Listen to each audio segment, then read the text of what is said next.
You are now listening to the Motown Sports Talk podcast. Here's your hosts, Jordan and Dalton. All right, hello everyone, and welcome back. We'd like to show you our new little setup. We're trying something different. We've been on YouTube for a little while now, and I know we haven't changed up, so we thought we'd finally get a little bit of a new setup. Hope everyone likes it.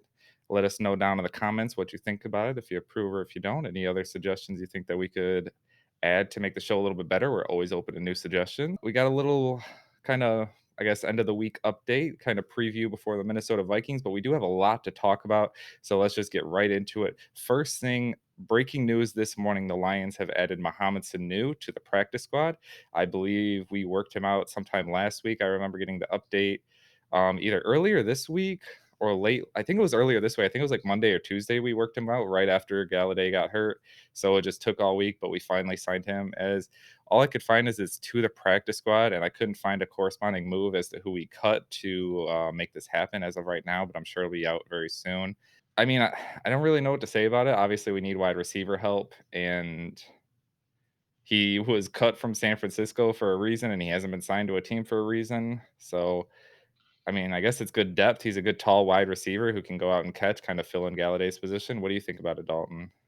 I mean, it's just to the practice squad right now, so it's not like he's on our active roster or anything, which obviously maybe if Galladay and Jamal Agnew aren't good to go this week, maybe he does get promoted to the roster just for that extra wide receiver, just to I don't know if he'll play because obviously it's already Friday and the game's in 2 days, Yeah. so he probably won't get too much playing time even if he gets any. If he did, it'd But probably be just red zone targets, just trying to just get open in the end zone, find a way, and something like that, because he doesn't have time, like you said, in 2 days to learn the playbook and go through all that. he might be on the active roster for the game just to add that wide receiver depth in case Marvin Jones or somebody happens to go down. Mm-hmm.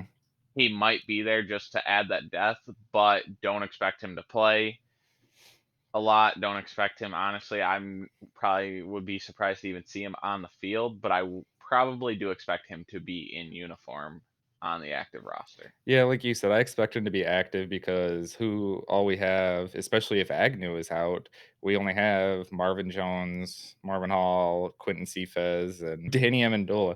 It's like you said, it's probably smart to just have him active for the game, even if it is just for a few just straight streak routes, anything. He's a wide receiver. He knows what he's doing. He just won't be able to do any of the in-depth route running that we would know, or the pass blocking or any of those weird special plays that we like to do. But either way, again, just more wide receiver depth. It's good with injuries to Agnew and Galladay because we don't know how long they're out. Honestly, I'm assuming Galladay isn't going to be that bad because they would have put him on IR, especially with the shorter IR this year, how it's only, I think, 3 to 4 weeks. So if he 3 was going to weeks. be any extended time, I'm assuming they would have put him on IR. So I'm hoping it's just maybe a week, 2 week thing and he'll be back to normal. So next up, another breaking news this week, which everyone is freaking out about. Matthew Stafford has been placed on COVID reserve list. He's obviously not on the active roster, and Chase Daniels and David Blau have both been splitting reps this week. So before we get into that, I just want to make it very, very clear for everyone who does not understand, Stafford does not have COVID. This has been confirmed by both Tom Pelissero of the NFL Network and as well as other NFL reporters. And Kelly Stafford herself posted on Instagram saying the entire family has tested negative since Stafford was placed on the COVID reserve list. So I just want to make that clear. Also, due to the new updated COVID protocol, players who are on the COVID list just need, depending on what tier they're in, there's different tiers and stuff. I won't get into that. But basically, depending on what tier you're in, you need 5 consecutive negative tests, 24 hours apart. So that's just 5 days. And if anyone who can do math, this happened on Monday. If he gets 5 consecutive negative tests, that would put him back on Saturday, and he could still fly with the team to Minnesota and be good to go for the Minnesota game. So again, as of right now, according to Kelly Stafford, he is posting negative, and unless there's some unforeseen circumstances, it looks like he should be good to go this week. Obviously, that means he's going to go all week with not practicing. Mm-hmm. So I don't know how much that would affect if he does play on Sunday. If maybe they just not play Stafford on Sunday, even if he does have the 5 negative tests. just because I know Stafford, and he's been in the league 10, going 11 years. 12 years. This is his 12th season. So yes, he's been in the league long enough. He probably could do, but when you're game planning all week for a team and everything, and then like your starting quarterback hasn't game planned all week, like hasn't been out there at all, like how much do you play him? And I just want to say an interesting fact, Chase Daniels, he is 3-0 against the Minnesota Vikings. He has completed 22 passes of 31 for 1 touchdown and 0 interceptions for 159 yards. So yes, not a lot of yards, not a lot of touchdowns and stuff, but he is 3-0 against the Minnesota Vikings.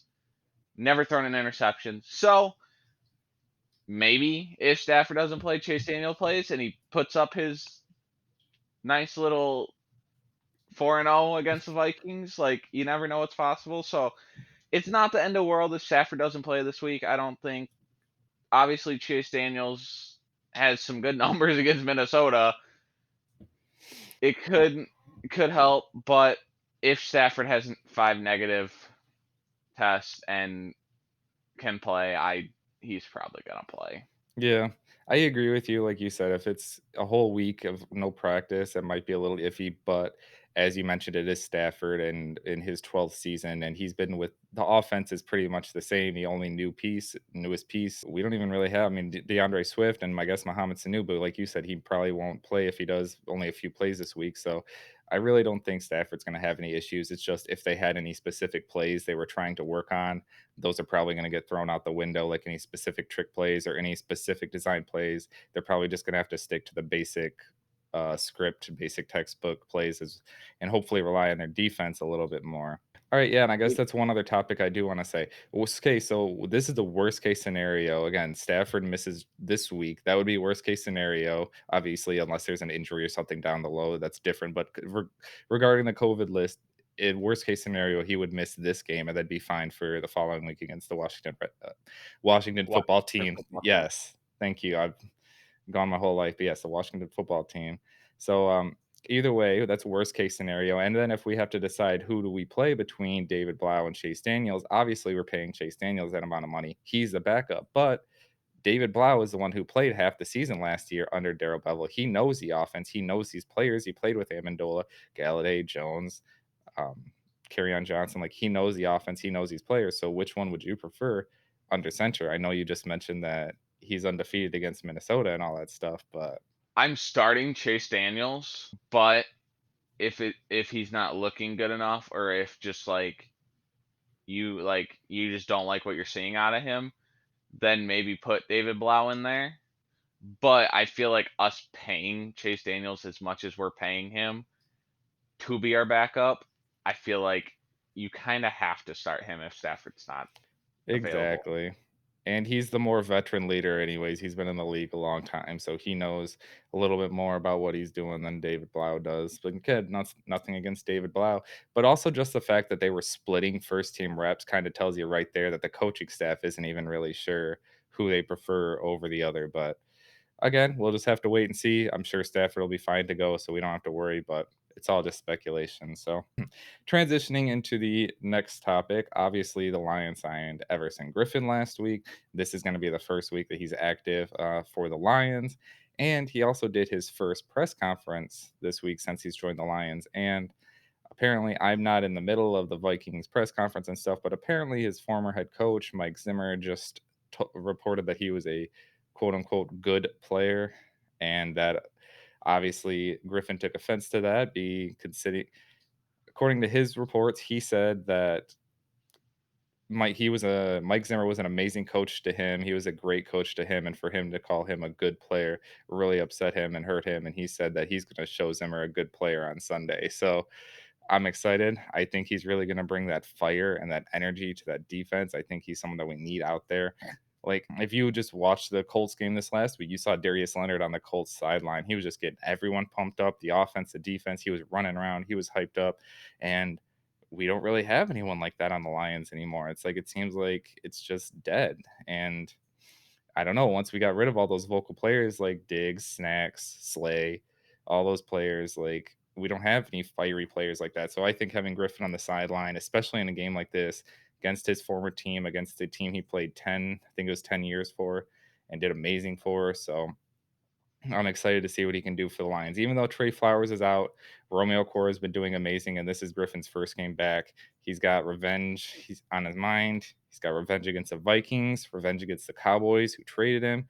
He just wants to prove everyone wrong and show that he can still play some football. So I'm excited. What do you think about his comments this week? I mean, I'm excited. Like, if he brings that fire in, and I see him on the sideline, like, because like you said, we don't have a player. Like, a mistake will happen, and then like you'll look at our sideline, and like, yeah, we might have players and coaches talking, but you never have like that player that will like get in somebody's face, or that player that like, and I feel like Everson Griffen, like especially this week, somebody makes a mistake, he's gonna be like, hey, like let let's get it back out there. Let's do this. Like, let's not, like, we can't be doing that. Hmm. Like, be that player that, like, all right, oh god, like, all right, he really wants to do this. All right, let's forget that. That's behind us. Like, let's go back out there. Let's make something happen. Like, and like, I don't know.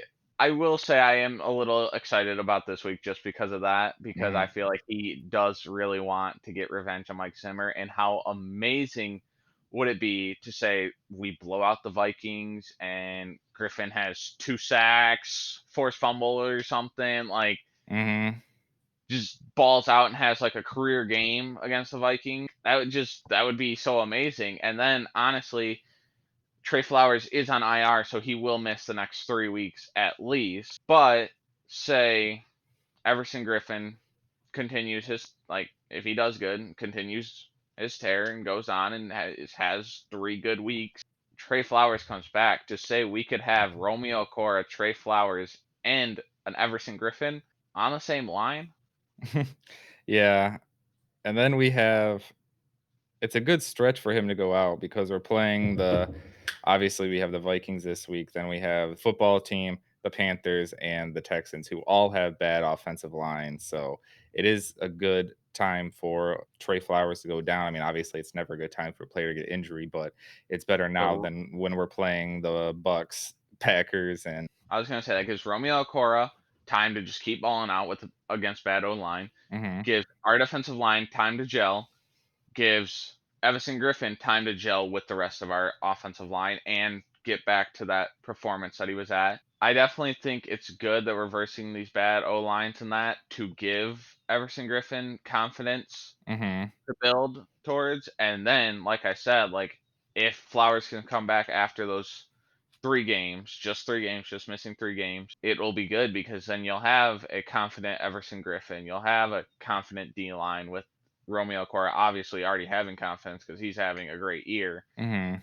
And then just insert Trey Flowers in there. That adds to this great D line. And I think like this will be a good D line, and we'll actually start getting pressure towards the end of the season. This might also give I mean, I have no idea what's going on with Austin Bryant. I'm pretty sure he was active for last week's game, but didn't really play or do anything. So I'm wondering if this might give him a little bit more opportunity to get some snaps and get into the game a little bit and see what he can do after he's been injured for the last 2 seasons pretty much. Yeah, so I guess we'll transfer into our last segment of the day, which obviously we've kind of been talking about a little bit all week or all episode. We have the Minnesota Vikings on deck this week. Again, if it wasn't kind of implied earlier, they're coming off a huge win off the Packers last week while leading on Dalvin Cook's 4 touchdowns, which was huge.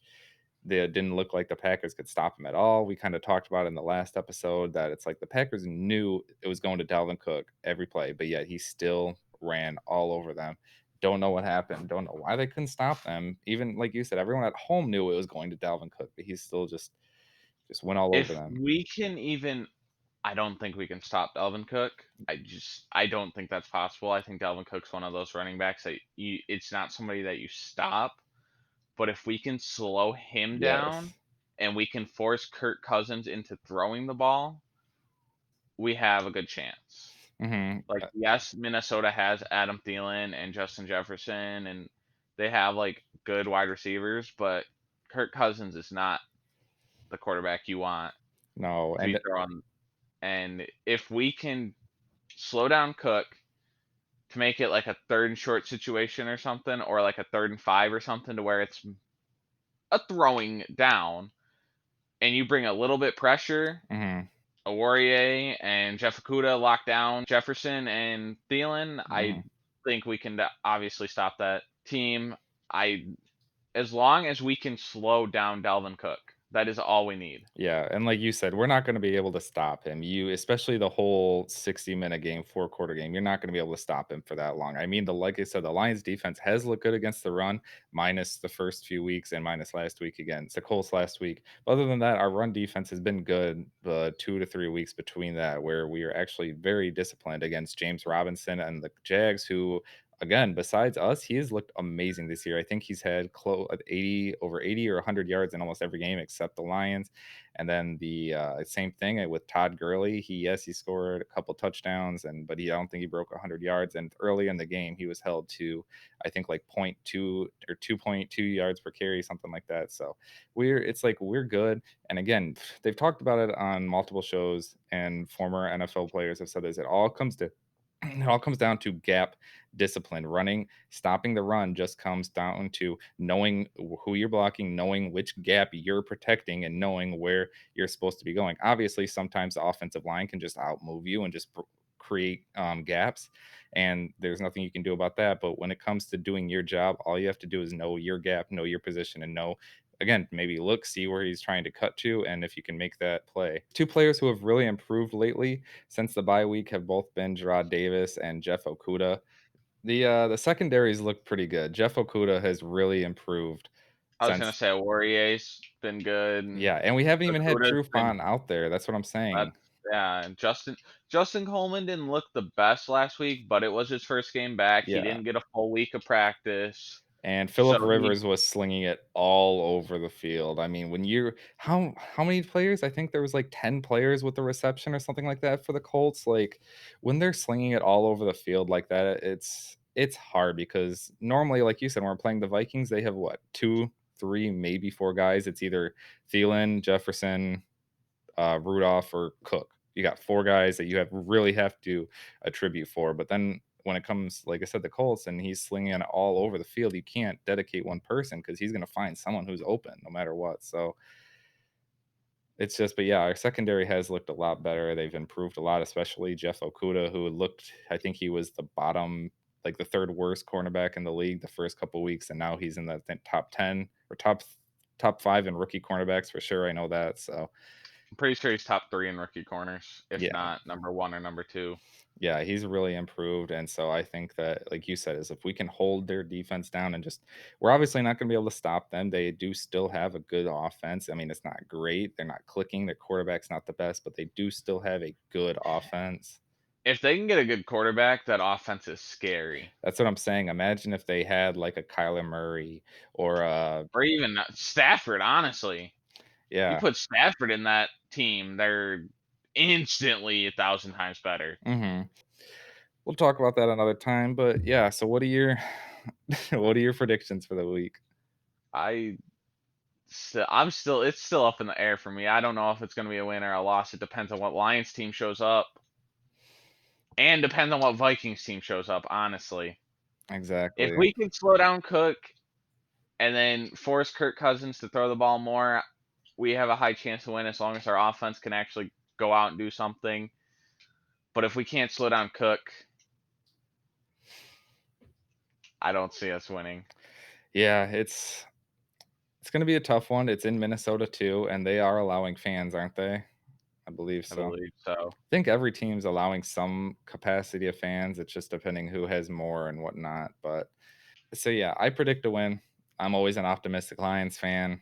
I always think we're gonna win. And again, like I you said, used to be, but then I learned that they're the Detroit Lions and you can't be that way. So like I said last week, until we are mathematically eliminated, I'm still gonna be hopeful, and I'm still gonna be playoff push. Let's go. So again, we still have a 4-game stretch. This is the start of it. I thought the Colts could have we could have kept that streak going, but obviously that was a tough game, and a lot of Colts are a very underrated team. yeah, they are. Like I said, you and me have said it 100 million times. Defense wins championships. Defense wins games. And sometimes it comes down to execution. They're with Darius Leonard back. That was a huge addition to that team. He was a big problem for us and Matthew Stafford. I think he was the one who kept getting penetration and getting. He was the one that forced him to fumble too. Yeah, exactly. That's what I'm saying. So that one player right there was a huge addition to that thing. So that Colts defense is not to be messed with. They are top in the league for a reason. So, but yeah, again, we have. I'm not saying it's a 4 game easy stretch, but it is against all under 500 teams, or they all. 4 winnable games. Yes, we have 4 winnable games. So let's just see what we can do. If we lose against the Vikings, then I guess we'll talk about it from there, but I think we got a winnable game as long, like you said, if we can hold Dalvin Cook to not 4 fucking touchdowns, we might be able to win this game. And again, if Stafford can, hopefully without a week of practice and without Galladay, can go out there and perform, then we'll have to see what happens. We just got to hope our defense can stop Kirk Cousins, get a couple interceptions, get a couple of sacks, and go from there. So, all right, looks like that's going to do it for us. I want to thank everyone for tuning in as always. We'll see you again next time.